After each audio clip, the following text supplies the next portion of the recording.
So you know, the musical community goes way beyond just the guys that played and stuff. There's guys that also made it happen, and a lot of those guys were the guys that pushed gear or stood backstage to make sure our guitars weren't stolen, or just, you know, made stuff happen.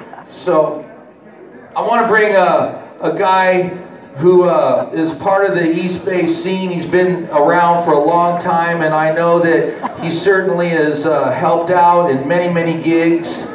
And his first name is Jim. Every time he calls me up, it says Jim on my phone. I go, who in the hell's Jim? But really, we all know him as Shorty. Shorty, come on up here and read a couple things and say some stuff about Leonard.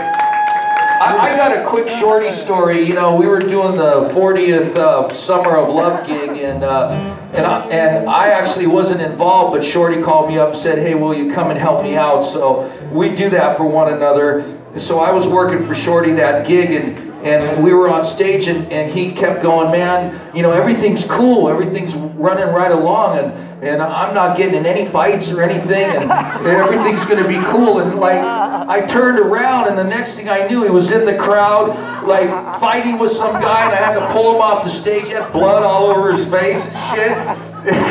I go, I thought you weren't gonna get in a fight, Shorty. Should have seen the other guy. Anyway, this is from Jimmy Lyons. Always a smile, always good things to say, a true lover of the sport. From now on, whenever a storm passes and I hear the thunder, I will look to the sky and see Leonard. Jimmy Lyons. Bob Rubin. If anybody doesn't know who Bob Rubin is, he's a local comedian. Lighten this up, the old Rube is here. I say the only because Leonard was always smiling, but losing him is no comedy. It's so sad. We lost another from our Bay Area family, and it only shows that we should love each other and cherish every day together. Rest in peace, my brother, Bob Rubin. Dennis Sanfilippo. A big pleasure, always funny, always on beat. I was lucky to know him.